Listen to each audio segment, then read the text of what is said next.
Guys, she's back. Liz Cambage is back playing basketball. She's back. And she's playing in the Chinese league. She's playing. She probably is the highest paid female basketball player in the world based on salary, because the season started months ago and she showed up in January, and I think she's making $1 million. So she was spotted today playing here. Shanghai versus Sichuan showdown Monday. Shanghai is chasing history with a potential 22-0 start, breaking the league record.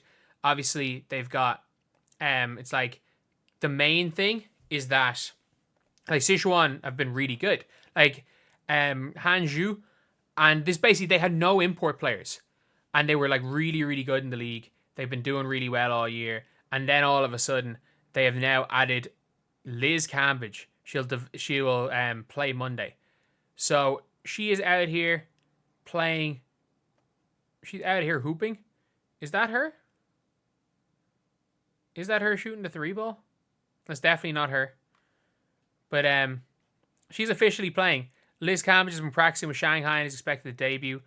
A win would be their first team to start 22-0, breaking Guangdong's record. Sichuan's decision to involve Cambage highlights her impact last season, sure she'll be part of the historic moment.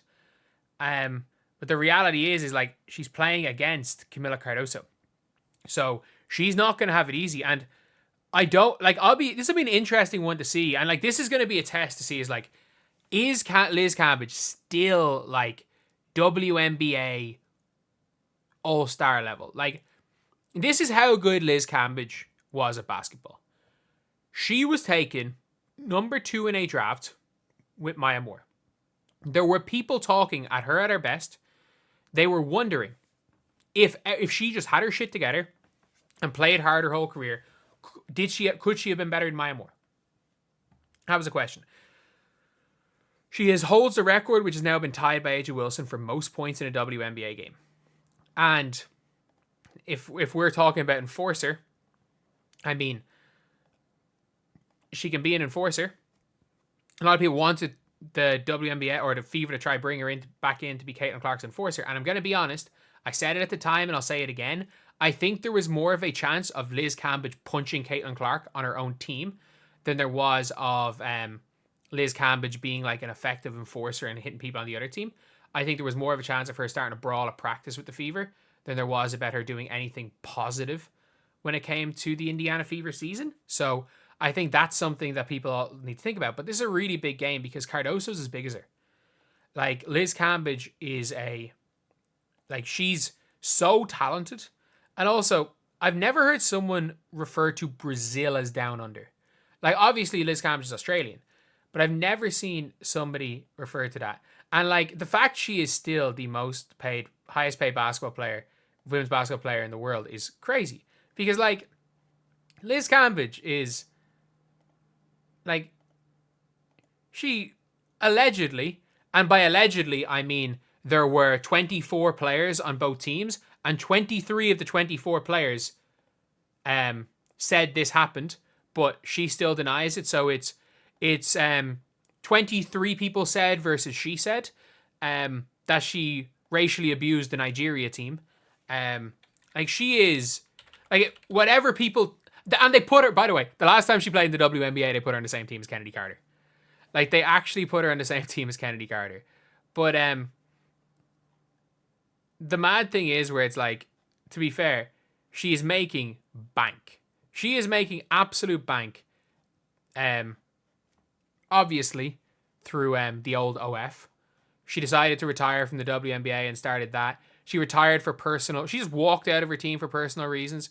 At the end of the day, I don't really care. Go make your money. If you want to do that, do that. I actually don't care. Like, no matter what you do in life, you'll be judged. So if you don't, like, I actually just couldn't care less. But a hell of a basketball player. And now she's obviously back in China, where you're going to see just how good at basketball she is. And tonight is a huge matchup, because I have there is a non-0% chance that Camila Cardoso could cook her. Like, Camila Cardoso could cook her. Like, it wasn't like she was this unstoppable, unguardable, like, way 100 times better than everybody else last year. Kennedy Carter outscored her in the league last year. But it's a... To be fair, she did almost start brawling the CBA final last year. But I have a weird feeling Cardoso outplays her. As I'm like, she plays basketball as a hobby. Like Liz Cambage, look, if Liz Cambage had any work ethic, and I just mean like any at all, if she just was fine, like, she's obviously despised in Australia. She wanted to go play for Nigeria after racially abusing the team at the Olympics. Like, she got kicked off. She got kicked off the team. I've never seen it happen before. A medal, not even hopeful, a medal contender who were likely to get a medal, kicked her off the team right before the Olympics. That's how bad she was. Actually, sorry. She left the team. But like, every time she's this close to being kicked off a team, she just quits for mental health reasons. And it's such a mad thing where it's like, if you've ever followed Liz Cambage, and like, as somebody that watched WNBA occasionally and seldomly throughout the years, like, look, I wouldn't have known who some of these random players were, but like, I would have known who Aaliyah Boston was. I would have known the likes of Liz Cambage. I would have known, like, I would have watched the finals to know where Atkins was, but that's kind of like the very like least known player. Like, if you'd asked me who Kennedy Carter was before last year, I wouldn't have had a freaking clue. But everyone who knew anything about it knew how good Liz Cambage was.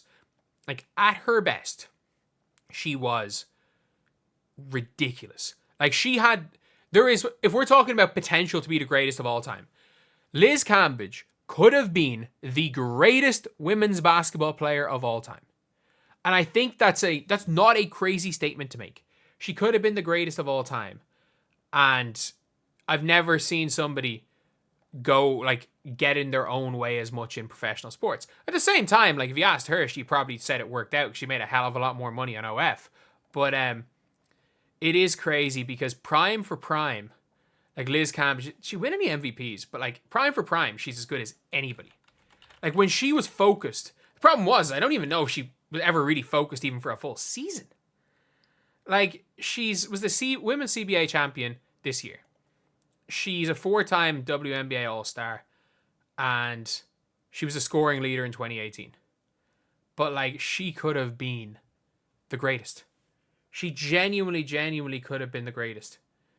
Like, when ironically enough, the team that is now the Dallas Wings drafted her, and she literally said after the draft, she goes, I don't want to play at Tulsa. I've made that clear. They want to make me the franchise player. I'm not going to the WNBA for that. She literally said, I'm not going to Tulsa. And she played for them. She made her an all-star game somehow as a rookie. But like, she literally said, she got drafted so much, she goes, I'm not going to them. She did in the end, but like, that just summed up her career. But anyway, she's back playing tonight. And touch wood, she gets cooked by Camila Cardoso.